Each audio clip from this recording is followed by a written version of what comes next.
101페이지 동그라미 안에 3번 아마 제도 중심에 따른 신행 규제에 대해서 그 밑에 각주에 나오는 그 57번을 한번 보시면은 헌법 수정위원들이 만든 헌법 대한예수교 장로회 총회 그 헌법을 참고를 했는데 그 제도 중심에 따른 신행 규제, 그러니까 제도를 이제 법제화해서 만들어가기 때문에 자연히 교회 헌법에 의해서 이제 교회 제도가 만들어지거든요. 그러니까 조금만 생각해도 아 이건 좀 모순이 있겠다. 사람이 법을 만들어서 법제화해가지고 제도를 기독교 교회라고 하는 제도를 만들어 간다고 하는 자체가 인조품이라는 거, 인간의 조작품이라는 게 이제 드러나잖아요. 그래서 아주 심각한 생각을 할 수밖에 없는 과정인데 이 일에 대해서 전혀 목사님들이 심각하게 생각하잖아요. 않죠? 그걸 심각하게 생각하는 목사님들이 별로 없죠. 당연한 거고. 아, 교회는 헌법을 만들어서 법제화해가지고 그 제도를 법에 따라서 제도를 만들어서 교회라고 하는 틀을 제도를 만들어가는 것이 당연하다고 그렇게 다 생각해 버린단 말입니다. 왜 그러냐면 어차피 성경은 누구도 지금 역사일에 모르는 거니까 성경대로 한다는 것은 막연하다. 성경대로 한다는 건 어떻게 그럼 구체적으로 할 거냐. 그래서 이제 종교개혁 칼빈 자신도 처음에는 말씀 중심으로 해서 이제 주로 공부, 성경 공부. 그러니까 청교도들 미국에 가서 할 때는 이 볏짚 마냥 지어가지고 이 공간 이걸 마련해 한 거거든요. 그걸 성전이라고 안 하고. 그래서 거기서 그냥 모여서 뭐 동네 소위 말해서 이제 반상회도 하고 동네 마을 회의도 진행하고 거기서 학교도 하고 일요일이면 주일날 모여서 거기서 성경 공부도 하고 그렇게 소박하게 그 모델을 보려면 저기 한남동 넘어가다가 한남동 못 미쳐서 왼쪽에 보면 군인교회 하나 있어요. 미군교회 하나. 나지막한 볏집으로 지금도 그대로 나 있더라고요. 그게 바로 이제 원형이에요. 회관이라고, 교회당이라고 하는 거죠. 그게 회관이죠. 회관. 회당으로 지어가지고 그걸 학교로도 쓰고 마을 사람들이 모여서 의논해서 이제 마을도 이끌어가고 주일이면 이제 성경 공부도 하고 그리고 공부 중심의 교회였는데 점점 하면서 이제 로만 캐톨릭의 그 예배 의식을 이제 미사 의식을 하나하나 따다가 이제 붙여 군더더기를 만들어 놓은 거죠. 그래가지고 오늘날 500여 년이 종교개혁이 500여 년이 흘러가면서 헌법이 매년 수정위원이 생기잖아요. 그 헌법 보면 역사 있는 대한예수교 장로의 역사를 자랑하듯이 헌법 뒤에 막 수정이 했던 것이 막 한 10대 개 쫙 나오죠. 거기 수정위원으로 하나 발탁되면 이제 정치적으로 파워가 있는 분이죠. 그런 분들이 이제 다시 모여서 또 경영해보고 뭔가 미숙하면 수정위원회 맡겨서 그 다음 총회 때 통과시키고 이 짓 하면서 지금까지 온 거란 말입니다. 그게 지금 만들어진 교회 형태예요. 그래서 그런 제도 중심에 따라서 성도들의 믿음의 행위가 완전히 억압당하는 거죠. 왜? 교회가 하라는 대로, 다시 말해 다윗왕이 하라는 대로만 성도들이 해야 되니까 자기한테 정말 말씀을 깨닫고 소원이 와서 하고 싶어도 예를 들어서 자기네 교회에 다니는 성도 집사님 한 분이 사업사 지방에 가가지고 거기 가서 연보를 하고 왔다. 목사 되게 싫어합니다. 절대 남의 교회에다 연보 못하게 만들잖아요. 그리고 반드시 교회다. 그리고 11조도 반드시 본교회. 절대 타교회에다 11조에 해당하는 책벌 받아요. 잘못하면.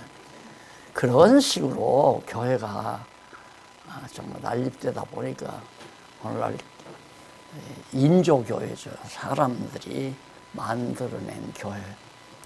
예, 그런 것도 결국은 이제 이런 타락 과정도 하나님께서 이미 다 정하신 뜻 따라 타락하게 하는 거지만, 타락하게 하는 방법이 이제 성령께서 육체의 소욕대로 내버려 두면, 로마서에 나오는 대로 육체의 소욕대로 내버려 두면 그 짓 할 수밖에 없는 거예요. 그러니까 교회가 그런 과정을 통해서 이렇게 440년 동안 광야 생활을 시킨 이유가, 하나님께서 그 시내산에서 교육을 시키잖아요. 학습을 시키거든요.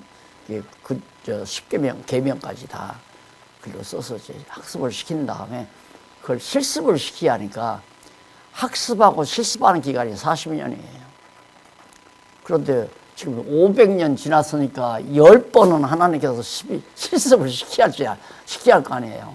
우리 죽으면 우리 뒤에 태어나는 사람은 실습 못하죠. 성경은 그대로 받아도.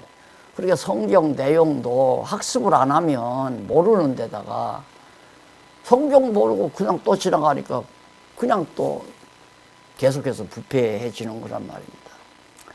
그래서 그런 문제를 다룬 것이, 성도들이 하나님께서 각각에 주신 믿음의 분량 따라 살도록 되어 있는데, 은사도 믿음의 분량 따라 주게 되어 있잖아요. 각자 하나님의 믿음의 분량 따라 주신 은사대로 살아가도록. 그게 이제 신행인데, 믿음의 행위인데, 그게 완전히 억압당하는 거예요. 그냥 목사가 하라는 대로만 하도록. 그게 지금의 현재 교회 모습이기 때문에 이건 아니지 않느냐. 이건 아니다. 그래서 넘어가서 102페이지 위에서 세 번째 줄바꾼 데 보시면은, 교회의 헌법적 제도는 성도들이 자기가 받은 은사와 무관하게, 내가 받은 은사와 무관하게 획일화해서 딱 똑같이 김장로나 이장로나 박장로나 또 김구원사나 이구원사나 박구원사나 할 것 없이 그냥 획일하게 생활해야 돼요. 목사가 하라는 대로 똑같이. 그러니까 은사는 필요가 없는 거죠. 그러다 보니까 이제 은사란 말이 성경에 나오니까, 은사가 뭐냐? 방언하고 예언하고, 쉽게 말하면 그런 거 이제 은사라고 생각을 하는 거예요. 그것만이. 근데 방언과 예언은 이미 끝나고 없어진다고 했는데, 그런 것들을 다시 시도하려니까 막 사람을 갖다가 정신을 잡아 돌려야 되기 때문에 막 흔들기도 하고 막 춤을 추게도 하고 고함도 지르게 하고, 이런 식으로 해서 소위 성령운동이라 해가지고 성도들의 신행, 믿음의 행위가 완전히 다 정말 억압당하는 그런 비정상적인 상황이어서, 그래서 첫 번째가 이제 기억번 나오죠. 복종을 강요하는 제도. 주의 종에게 복종하는 것이 하나님께 복종하는 거다. 그러지. 절대 복종. 주의 종에게 절대 복종. 이 한국 교회만이 특히 더 그래요. 한국 교회만. 에?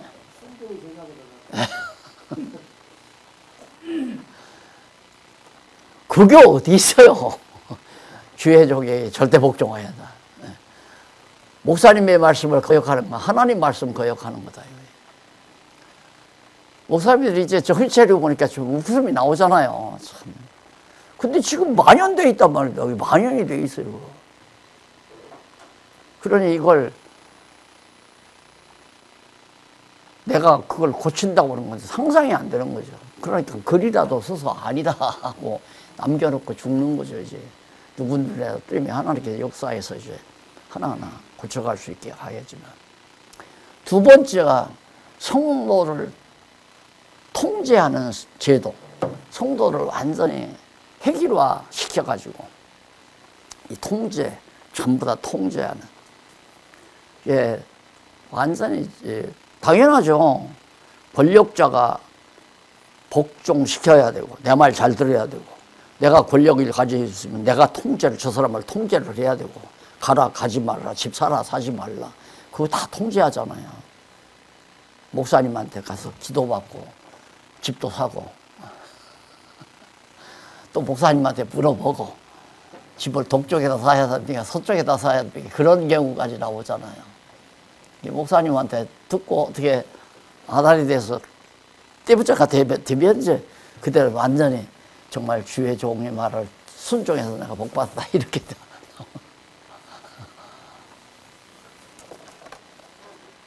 그래서 정말 교회가 이 지상에 있는 동안에는 정말 순수할 수 없다는 건 나도 이해는 하지만 너무너무 첫 시간 강의한 대로 이 교회가 군더더기가 많이 붙어가지고 슬프게 만들잖아요. 두 번째가 이제 체제개혁의 원리. 그러면 체제를 어떤 방법으로 두 번째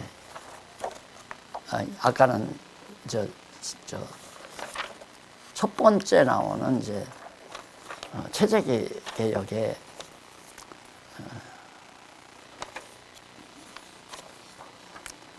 원리가 아니고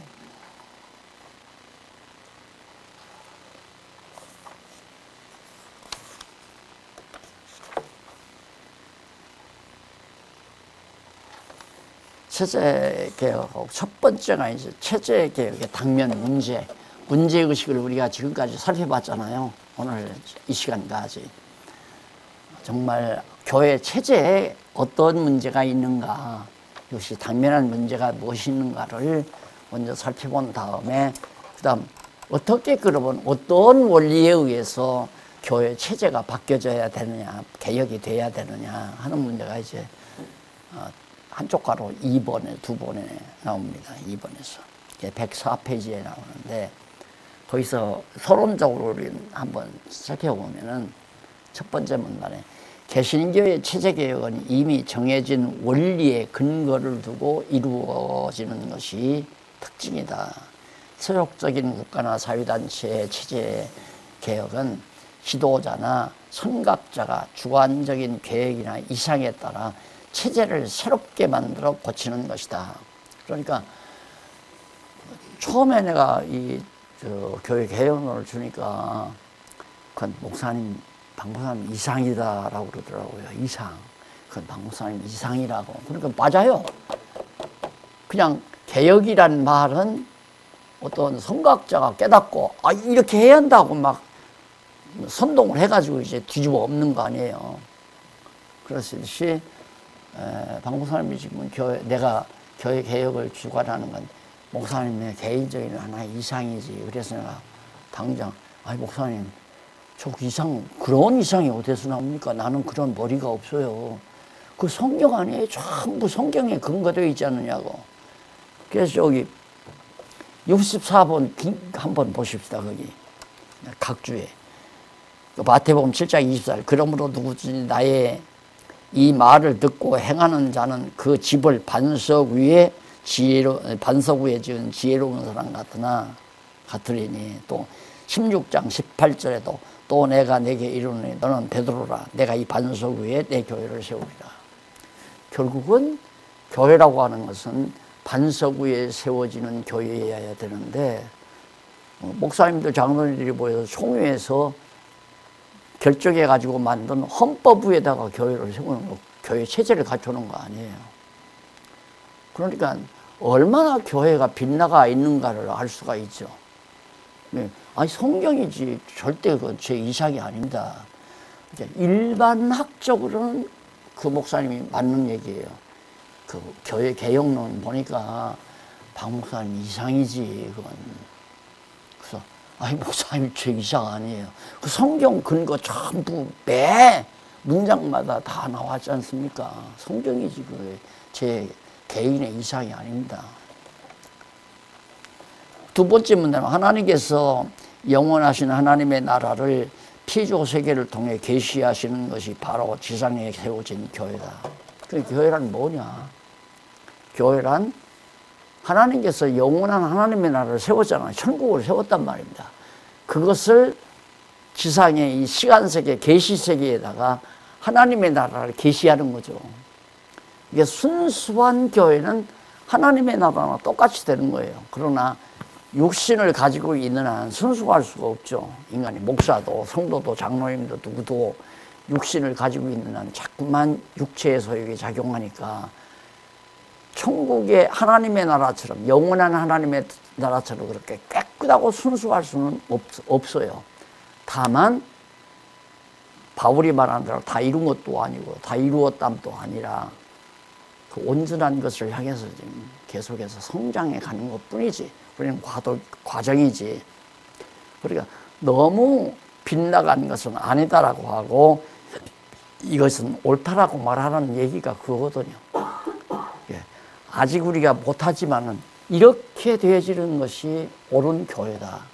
예. 반석 위에 세우는 교회가 옳은 교회지, 목사님들이나 장로님들이 모여서 총회에서 만든 헌법의 체제로, 헌법을 법제화해서 그걸로 체제를 갖추고 세운 교회는 아니다. 이제 이렇게 정리는 해야 된다는 얘기죠. 그 다음에 이제 이쪽 109페이지에, 105페이지에 보면은 두 문단, 첫 문단 나오죠. 줄바꿈인데, 예수 그리스도께서는 제자들에게 약속하신 대로 승천하신 후에 지상에 몸된 교회를 세우셨다. 예수님께서 내가 교회를 세우겠다 베드로에게 약속했잖아요. 내가 네 위에, 반석 위에, 그 말이죠. 반석 위에 교회를 세우겠다. 그건 예수님이 세우겠다고 약속을 했는데, 그 예수님께서 세우시는 방법이 뭐냐면 우선 예수가 그리스도라는 확증 진리를 갖다가 깨닫게 해서 제자들로 하여금 성경을 기록하게 한 거란 말입니다. 그러니까 예수님께서 말씀하신, 계시하신 성경 진리 토대 위에, 그게 이제 반석 위에 세우는 건데, 그 하나님의 말씀 위에 교회가 서졌단 말입니다. 그러니까 베드로가 예루살렘 교회 창립할 때 너희가 십자가에 못 박아 죽인 예수가 바로 그리스도다, 이 진리가 그만 3,4천 명씩 막 회개하고 돌아와가지고 예루살렘 교회가 세워졌잖아요. 그럼 베드로가 세우느냐? 아니에요. 베드로는 깨닫게 한 진리만을 선포한 것뿐이고, 깨닫게 해서 돌아오게 만든 것은 성령께서 그대로 감화시켜가지고 깨닫게 하고 예수가 그리스도라는 진리 토대 위에서 정말 예수님께서 약속한 대로 예수님의 교회를 세우신 거란 말입니다. 그런데 지금은 완전히 교회를 목사가 세운다고 생각을 하니까 답답한 거예요. 목사가 세우려고 하니까. 이게 목사가 세우려고 하니까 수단 방법은 아니고 사람을 끌어모으려고 하고, 사람을 끌어모은다면 돈 없으면 필요 없잖아요. 이제 사람을 끌어모아놓고 돈 거두는 방법을 이모로 저모로 연구해서 총회에서 결의를 한단 말입니다. 그것이 하나의 11조 아니에요. 총회적으로. 교회가 이거 너무 다 경제적으로 어려우니까 구약시대처럼 우리도 11조를 온 교회가 하도록 총회가 결정합시다. 그렇게 했다고 그러더라고, 나한테. 나 처음에 11조 때문에 이단 12양 재판하면서. 그러니까, 박 목사님이 나한테 한 얘기예요. 박 목사. 다른 사람은 관심도 없는데 뭐라 그걸 일일이 건들고 이 정을 맞느냐 이거야. 그냥 적당히 하지, 그 말이야. 그냥 같이 하자, 그 말이지. 자꾸 내 책을 읽고 내가 얘기 들으면 당신도 양심이 있으니까 깨리를 가잖아요. 그러니까 왜 박 목사는 그렇게 다른 사람은 전혀 관심 없는 걸 그렇게 관심 있게 책을 쓰고 그러니까, 관심 없는 거 누가 있겠느냐 이 말이야. 그러니까 하려면 관심이 있는 거야. 뭐 교회 부흥의 비결이라든가 11조를 걷는 방법이라든가 이런 등등의 책을 써야 이거 확확 팔려나가지.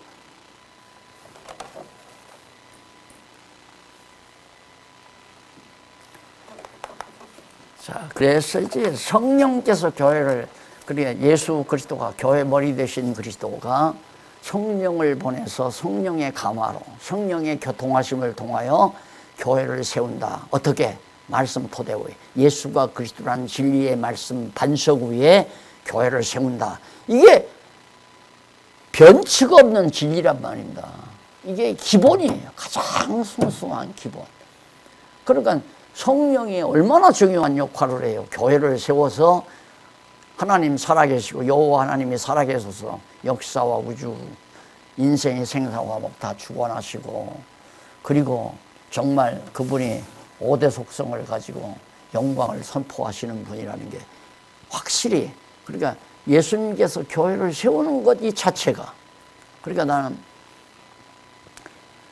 그래도 한국 교회가 다 잘못됐지만 잘못된 것만 있는 게 아니라 잘된 것도 있거든요.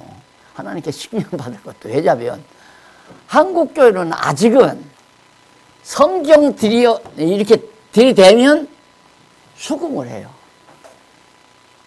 막 내다가도 성경이 뭐라 이러지 않느냐 수긍을 한단 말입니다. 아까 내가 사석에서도 한 얘기지만 그렇게 성경신학을 듣기를 싫어하더니만 이제는 자꾸만 성경적으로 얘기하니까 듣고 싶다고 하잖아요.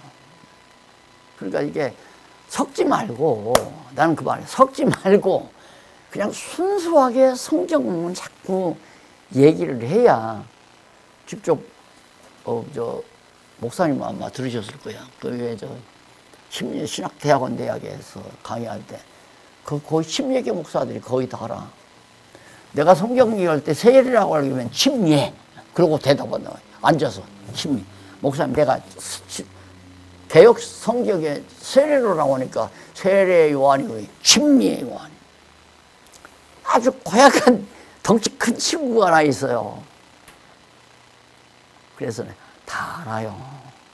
베프티즘이라는 말이 세례라고 번역하지 않고 침례라고 번역을 해야 물에 잠긴다. 다 알고 있어요. 그럼 한번 얘기해 봅시다. 그러면서 내가 얘기를 했어요. 바울 침례 베풀었어요? 안 베풀었어요? 안 베풀었대. 예수님은요. 침례는 받았지만 안 베풀었다고. 왜 그렇게 침례가 중요한데 안 베풀었을까요? 그게 중요한 게 아니라 물속에 들어간다는 건 옛사람 죽인다는 하나의 상징적인 것이고, 물에서 올라온다는 건 속사람이 거듭나고 중생한다는 진리 아니냐고. 이게 성령 세례가 그거 아니냐. 성령이 오시면 육체의 겉사람은 옛사람은 죽이고 속사람은 살려서 성장시키는 거예요. 그게 진짜 오늘 개혁교회 시대의 세례지, 침례지. 물속에 들어갔다 나온다고 침례냐. 그럼 여러분 해수욕장에 침례받는 사람 많지? 한 말도 안 하더라. 그때 대단한 사람, 이천서 대단한 실력자를 데리고 가더라고요. 아바다가네. 그러니까 성경대로만 하면 이기는데 안 들으니까 문제라. 듣기만 하면 되는데 안 들어요. 그것도 안 듣는 것도 그 사람이 안 듣는 게 아니라 하나님께서 못 듣게 하는 거예요. 때가 돼야 듣는 거죠. 우리 이 목사님 가장 듣게 하려고 암만 해도 안 되잖아요. 아무리 듣게 하려고 해도 안 되잖아요. 그래서 이제 하나님이 듣게 하시면 해주려고 또 안 하는데 해달라고 해서 하는 거거든요. 그 성경신학 좀 뭐냐고 들려달라고. 좀 듣고 싶다고 그러면 이제 그때는 하나님께서 긴문 열어서 듣게 하는 거죠. 그래서 하나님의 말씀을 듣는 것도 안 듣는 것도 성령의 감화를 통해서 성령이 교통을 해야 되거든요. 성령의 교통하심을 통해서 이루어지는 거지. 내가 설명을 잘하고 내가 입답이 좋고 체수처가 좋고 강론을 잘하고 백날 천사의 말을 할지라도 다 사랑이 없으면 아무 필요 없다고 그러잖아요. 하나님이 역사하셔야 된다라는 게 철저하게. 그래서 이제 그 첫 번째가 그 체제개혁의 원리 첫 번째가 뭐냐면 교회의 주 되신 그리스도. 교회의 주인은, 교회의 머리는 예수 그리스도다. 다 아시는 거 아니에요. 그러니까 예수 그리스도 아닌 사람은 주인 자리에서, 머리 자리에서 내려앉으라 이 말이에요. 근데 교회에서 꼭 서로 으뜸이 되려고 하거든. 그 교회 분쟁이 왜 일어나느냐. 으뜸 되려고 분쟁이 일어나는 거야. 으뜸 되려고. 내가 너보다 윗자리에 앉으려고. 그래. 왜 으뜸 되려고? 지배하고 살려고. 그게 왕노릇하고 살려는 거 아니에요.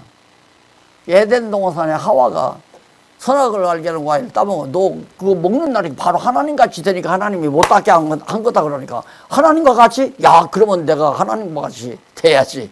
높이. 그러려고 따먹은 거 아니에요. 똑같은 거예요. 예, 주인자리 비워놔야. 예수가, 그리스도가 교회의 머리다. 그분이 움직이게도 하고 교회를 움직이게도 하고, 그러니까 장로님들의 마음을 움직이고 권사님들의 마음도 움직이고 집사님들의 마음도 움직이고 성도들의 마음도 누가? 머리 되신 주님이 지체들 머리가 다 움직이게 하듯이. 그래서 바울이 아테네 가서 설교할 때 그렇게 하잖아요.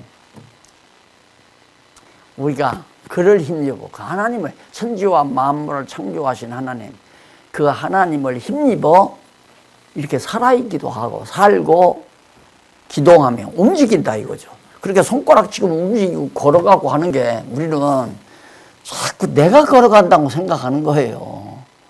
하나님께서 정말 하나님이 주시는 힘을 입어서 걷는 게 아니라 생각을 바꿔야 하는데 그렇게 생각이 안 바꿔지거든요. 그게 내가 손가락 움직이는 것도 내가 하는 게 아니라 하나님이 머리 되신 그리스도께서, 아니 머리에서 지령을 해야 손가락이 움직이잖아요. 근데 온 재직을 다 목사의 명령으로 움직이려고 하니까 어느 유명한 목사가 세상 떴지만 자기는 자기 말 한마디 하면 몇백 명의 장로들이 죽는 신임이라도 한대요. 그걸 자랑 삼아 얘기하더라고요. 그러니까 그 자리가 얼마나 대단했겠어요. 누구나 또 그렇게 하고 싶었고. 그냥 은퇴하고서 병 들어서 얼마 살다, 못 살다 죽었잖아요. 그걸로 끝났죠.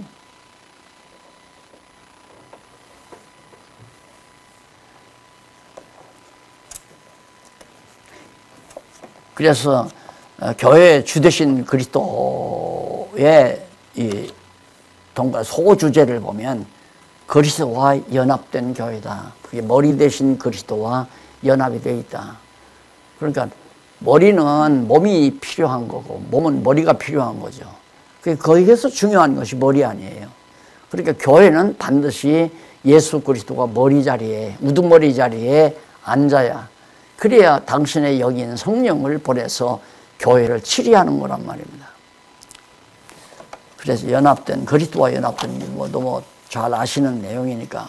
그런다고 해서 또 소주제를 보면 진리에 의해 하나 된 교회다. 그러면 그리스도와 우리가 어떻게 하나가 되느냐? 뭘로?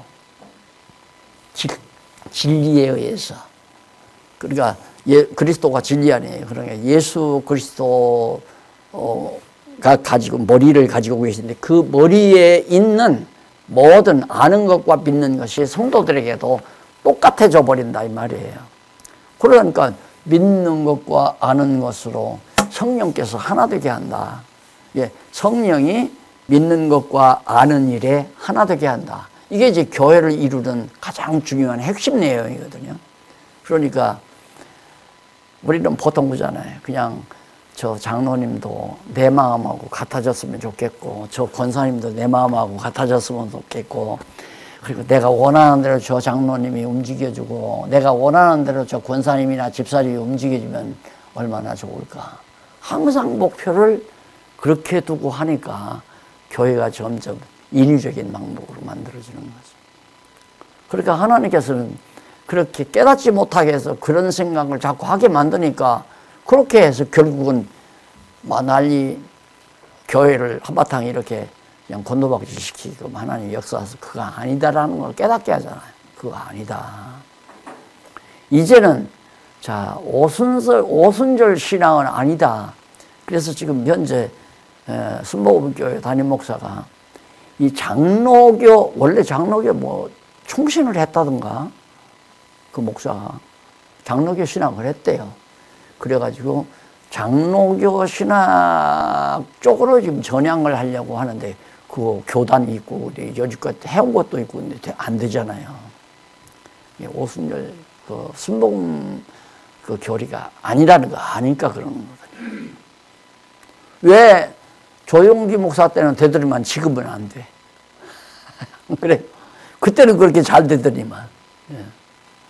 그 조용기 목사는 능력이 많고, 김용 그 목사는 능력이 좀 모자라서 그러나, 이제 그렇게 생각해서 다시 이제 불을 붙이자. 이렇게 이제 생각하는 분들이 참 많죠. 하나님께서 그건 아니다. 잘 되게 했다가 망하게 하잖아요. 잘 되게 했다가. 하나님께서는 아주 잘 되게 했다가 망하는 이유는 그러면 안 된다는 걸 깨닫게 하기 위해서 그런 거거든요. 깨닫고는 이제 잘 해나가는데 다시 또 역사가 진행되면 부패해지니까 그것이 사사시대의 교훈 아니에요. 사사들을 세우는 건 사사들이 가리키면 이제 회복이 돼요. 잘 돼요. 근데 사사 죽잖아요. 그럼 그다음부터는 말씀에서 떠나요, 또 백성들이. 이방민족하고 통혼하고, 이방신 섬기고. 그러니까 이방민족들이 들어와서 또 갈취해가고, 땅도 뺏어가고. 못 살겠다고 울고 불고 달리시면 하나님께서 또 한번 사사 보내주고. 그러니까 하나님이 사사가 죽으면 바로 사사를 세우는 얼마나 좋아요, 안 그래요? 그러니까 말씀을 깨닫게 했다가 못 깨닫게 했다가, 깨닫게 했다가 못 깨닫게 했다가. 그게 지금 하나님께서 그래도 수수하게 하나님의 말씀을 밝혀주셔서 이제 점점 깨달아져 가는 과정이기 때문에 사실 목사님들이 부러워요. 다만 몇십 년이 나보다 젊으니까. 나는 더 좋은 건 못 볼 거 아니에요. 점점 이제는 하나님께서 깨닫게 해서 좀 순수하게 교회가 이끌어 가도록. 그래 교회가 잘 된단 말이에요. 잘 되면 이제 솔로몬이 잘 되니까 어떻게 하면 나를 기쁘게 할까 그쪽으로 가잖아요. 그러니까 그쪽으로 가니까 그 다음 또 하나님께서 그냥 완전히 나라를 반쪽 만들어, 반쪽이 아니라 완전히 거들나게 해가지고 이방 민족에 다 사로잡혀 가게 하고. 그래서 곤고한 날과 형통한 날을 하나님은 반드시 허락하신다. 두 번째 격보는 영적 유기체로 연합한 교회다.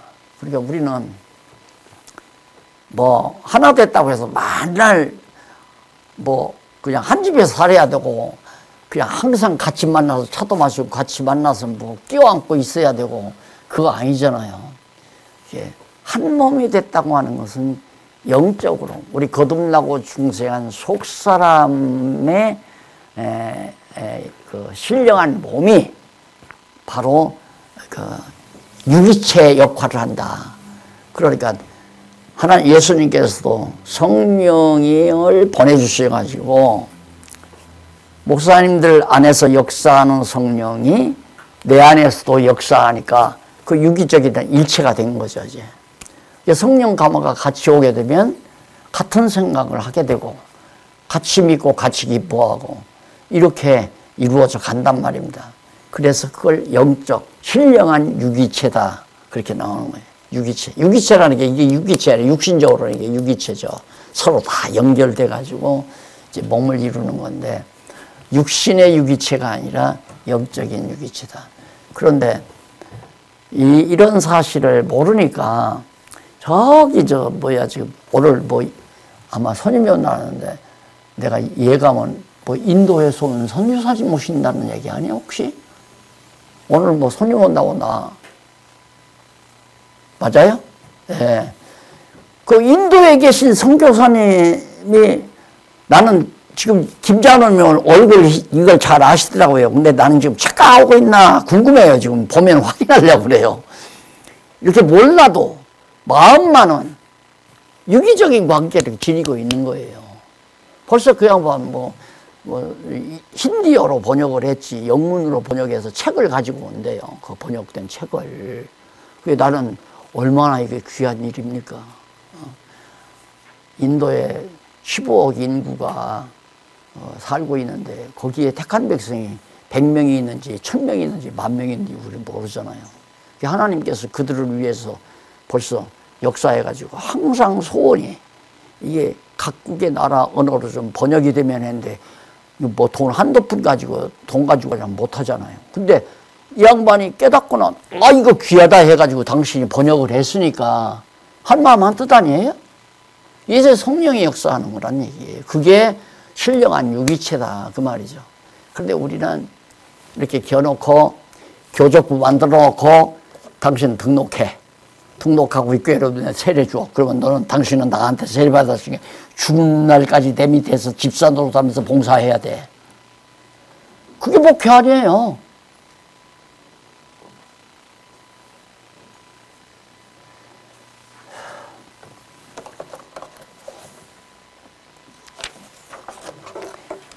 그래서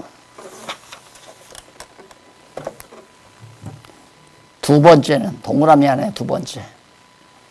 교회가 그리스도가 이제 교회 주인이다 하는 게 첫 번째 아니었어요. 동그라미 안에 1번이 교회 주 되신 그리스도. 예. 그리스도는 교회의 머리. 두 번째는 비슷한 얘기지만은 주다. 그리스도가 주 되신 그리스도다. 근데 그리스도가 바로 교회의 머리다. 이게 이제 두 번째 원리예요. 세 번째 원리는 두 번째 원리가 그리스도는 교회의 머리다. 뭐 다 목사님들 하시는 거니까. 근데 두 번째 문단에 거기 보면 110페이지 두 번째 문단. 개신교회 목사가 지휘권을 가진 당회장이나 도회장 또는 총회장으로 군림하는 것을 그것이 보편화된 교회 체제죠. 그렇잖아요. 그러니까 당회장보다는 도의장이 권한이 있고 도의장보다는 총회장이 더 권한이 세잖아요. 그게 삼심제라고 하는 거거든요. 그래서 내가 젊었을 때는 이 공산당이 미웠으니까 어렸을 때는 야 우리 이 교회가 교회가 정말 삼심제로서 민주주의로구나. 그래서 그게 정말 참 귀한 건 줄 알았어요. 민주주의는 올바른 거고 독재주의는 나쁜 거라고 그렇게 생각을 했으니까 야 교회에서부터 민주주의를 따갔는가 보다 이렇게 생각도 하고. 그런데 나중에 좀 자라면서 생각이 좀 넓어지니까 독재주의나 민주주의나 다 인본주의더라고요. 인본주의. 그러니까 독재주의는 독재자 한 사람만 인본주의가 강한데 민주주의는 전 백성이 다 인본주의라. 다 자기가 주인이니까. 그래서 결국 민주주의라고 하는 거 이 형태를 지금 우리 장로교가 따가지고 삼심제 만들어서 교회 체제를 만들고 있다. 참 웃기는 거죠. 그러다 보니까 이제 전 목사처럼 착각하는 거예요. 그래서 절대 국민의힘은 교회 지시를 받아라, 감독을 받아라 그러던가. 해가 지금 나라가 지금 국민의힘 당이 지금 난리 났잖아요. 목사 치리에 버려라 제명에 하나 그러던가. 한다는 사람들이나 안 한다는 사람들이나 다 우리는. 왜? 가만히 보니까 교회가 이 나라보다도 더 높은 얘기가 하나님 나라니까 높으니까 너들은 우리 말 듣고 해라. 이러니까 난리 난 거 아니에요. 그건 세상 나라예요. 세상 나라도 하나님이 주관하고 교회도 하나님이 주관하는 거니까 그때마다 필요할 때마다 독재자도 세우고 필요할 때마다 정말 부드러운 왕도 세우고 그렇게 해서 교회를 이렇게 길러나가는 하나의 양육 도구죠. 교회를 하나님의 나라로 양육해가는 하나의 도구에 불과한 것이 세상 나라란 말입니다. 그러니까 대한민국이라는 정부도 한국 교회를 교회되게 만들어가는데 필요한 역할을 할 수 있는 하나의 훈계 도구예요. 채찍도 되고 몽둥이도 되고 때로는 깃밥대기도 되고 그런 도구에 불과한 거란 말입니다. 하나님께서 그렇게 쓰시는 거거든요. 그러니까 한국교회가 어렸을 때는 이승만 박사 같은 장로를 정말 대통령을 세워가지고 가난한 교회가 운영되도록 세금도 다 면제되게 하고 그게 지금까지 혜택이 있는 거 아니에요. 그러면 지금도 장로를 우리가 세워가지고 교회가 좀 혜택도 되고 많은 복지 자금도 받아들이고 그러게 또 그렇게 하려고 노력하는 목사님들도 있더라고요.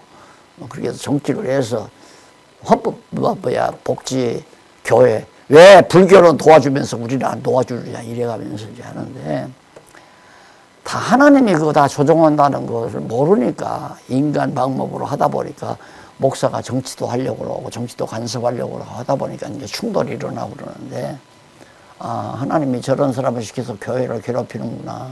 교회가 뭐가 잘못했을까. 그러니까 만약에 정부가 교회를 핍박하면 교회 자체를 생각해 봐야 되잖아요. 왜 하나님은 저렇게 몽둥이를 들어서 우리를 때리시나. 예를 들면 아수르가 바벨론이 지금 예루살렘을 다 점령하려고 그러잖아요.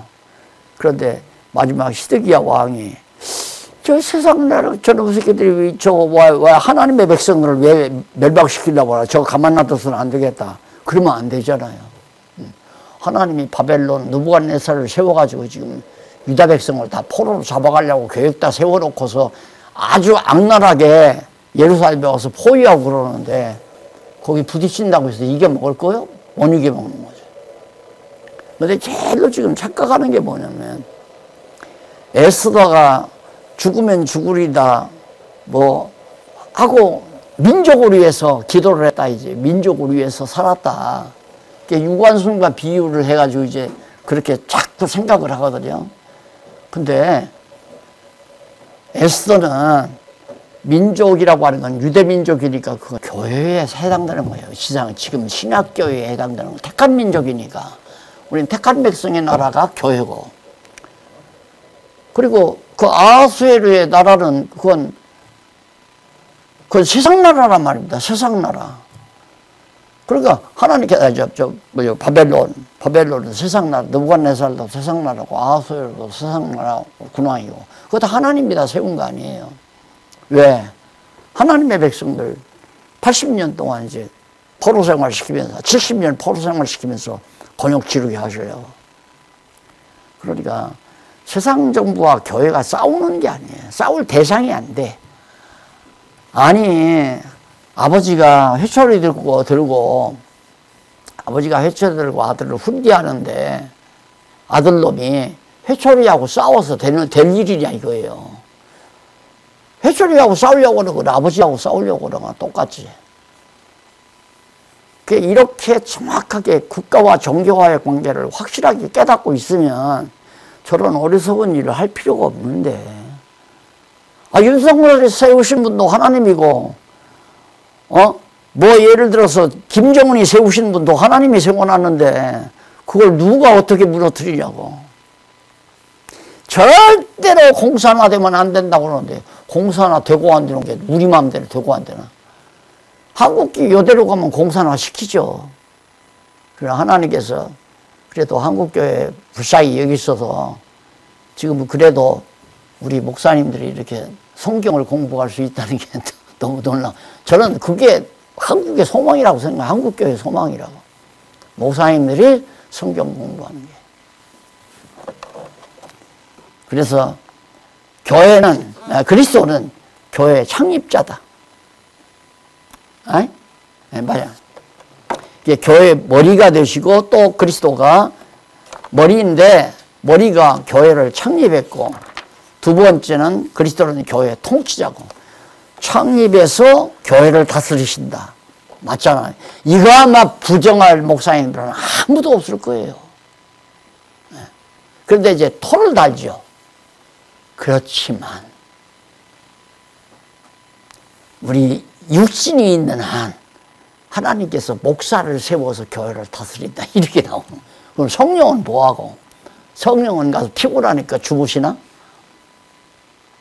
성령 보낸 이유가 성령을 통해서 우리 속사람을 다스리려고 성령을 보내신 거 아니에요. 그러니까 성령에게 딱 맡기고 각자 우리에게 주시는 은사만 행하면 되는 거예요. 은사만 행하면. 그래서 그 3번에 보면 이제 그 원리가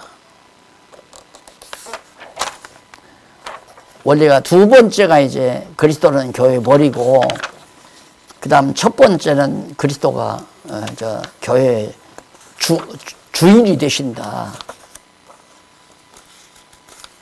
교회의 주되신 그리스도다. 체제개혁의 원리 매우 중요하죠.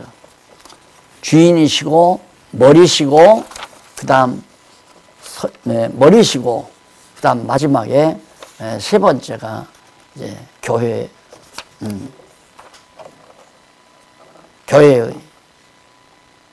통치자 아니 그리스도의 지체인 성도. 지체는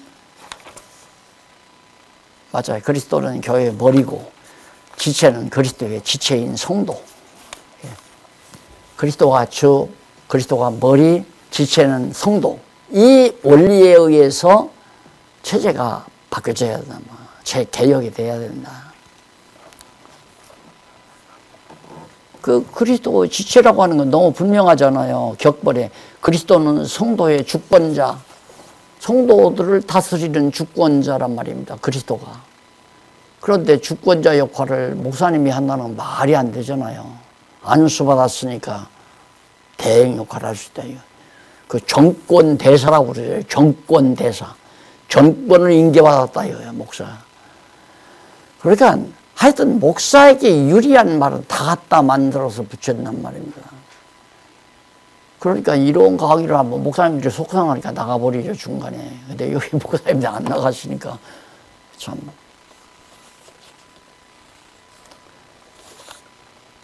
그 다음 두 번째는 성도는 그리스도의 수종자. 그리스도가 주권자니까 성도는 수종자죠. 그 주권자 밑에 수종하는 그냥 복종하고 살아가는 자다. 이걸 반대할 사람이 하나도 없잖아요. 그 수종자 한번 보십시다. 그 수종자 거기 각주를 한번 보시면요. 102번을 한번 보십시다. 빌립보 1장 11절 제일 밑에 나오죠. 102번. 예수 그리스도로 말미암아 의의 열매가 가득하여 하나님의 영광과 찬송이 되게 하시기를 구하노라. 자, 예수 그리스도로 말미암아 의의 열매가 가득하다. 우리 성도들이 맺는 모든 의로운 일들, 예를 들어 지금 저렇게 선교하러 가서 미개한 나라에 가가지고 고생을 하면서 복음을 전하고 하는 거에 저 사람의 열매가 아니잖아요. 성령이 그렇게 움직여서 가게 만들었고 가서 귀한 일을 하게 만들고 그런 의의 열매를 통하여 누구에게? 아버지께서 죄송합니다.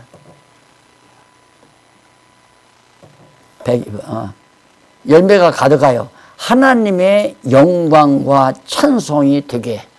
피동안이에요. 하나님께 다 하나님의 영광과 찬송이 되게 하신다. 완전히 수종자죠. 주권자 앞에 복종하고 살 수밖에 없는, 김정은이 앞에 절대 복종할 수밖에 없는 북한 백성들이나 교회에서 그리스도에게 절대 복종하고 사는 성도들이랑 똑같은 거예요. 그런데 절대 복종을 목사에게 절대 복종하라니까 이게 큰 문제죠. 근데 또 성도들이 그렇게 해요. 제일 성도들이 잘 좀 목사를 멀리하고 이렇게 목회하기 위해서 그런 게 나오잖아요. 머지않아 우리 일꾼을 좀 더 세워야 되겠습니다 하고 말을 흘려버리면 분위기가 확 달라진다고요. 목회하기 위해서도 그런 거 다 가르쳐요. 그러니까 나라도 그거 아니에요. 혼란스럽고 막 어지러워지면 능선한 건 개각 한번 하죠.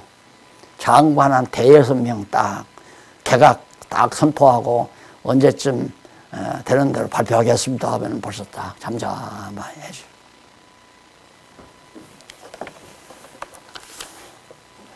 네, 참.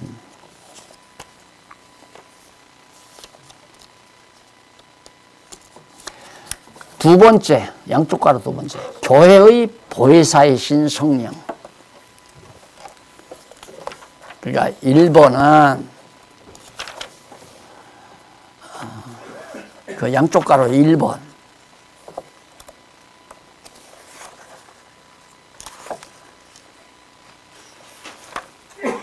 해체개혁의 원리에서 양쪽 가락 1번은 교회의 주되신 그리스도가 나와서요. 그리고 2번은 교회의 보혜사이신 성령. 예. 이게 원리예요. 이게 교회 주를, 머리를 예수 그리스도로 해야 한다. 그 다음 교회를 은혜로 보호하시는 스승이 누구냐? 성령이다. 실력 좋은 박용기도 아니고, 예를 들면 어느 뭐 신학 박사도 아니고, 목회자도 아니고, 목사도 아니고. 그래서 조교, 목사는 그래서 조교. 성령께서 기록해 놓으신, 성령의 감동으로 기록해 놓으신 성경을 풀어 가르쳐 전달해 주는, 성경을 전달해 주는, 덧붙이지 말고 전달해 주는. 예를 들어서 빌립이 이제 내시에게 가서, 마차를 타고 가는 내시에게 가서 물어보니, 딱 보니까 마차에 타고 오니까 이사야서를 읽고 있잖아요. 그거 무슨 뜻인지 아느냐? 그러니까 가르쳐주는 자가 없으니 어찌 내가 알려. 바로 그거예요. 그냥 선지자 이사야가 기록한 말씀을 풀어 가르치는 일이 목사님들이 하는 일. 그게 조교죠. 내가 교환 따로 쓰는 것도 아니고, 그냥 성경을 이렇게 풀어서 알기 쉽게 설명해 주는 거. 그러니 성경 말씀 이외에 말하고 살았다니. 저도 처음에는 목회자라서 설교가 아무리 안 하려고 그래도 20~30%가 들어가더라고요. 저 장안동에서.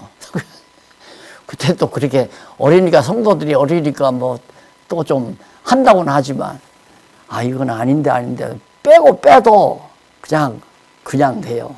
그런데 이 강론집을 딱 써놓고 교재 이제 이 개론책이 딱 나온 다음에는 그게 많이 사라져 가더라고요. 그래 요즘 강의는 거의 설교는 안 하지 않나, 제 느낌이 그래요. 그냥 성경의 본뜻만 설명하는. 이건 이제 성경에서 발췌한 교회 개혁론이니까 이건 이제 교회신학적인 방법으로 지금 말씀을 드리는 거고요. 그럼 성령이 보혜사니까 하시는 일이 뭔가 거기 나오잖아요. 양쪽 가락 2번에 동그라미는 1번이 성령이 하시는 일이 성경을 깨닫게 하는 일이다. 그 얘기죠.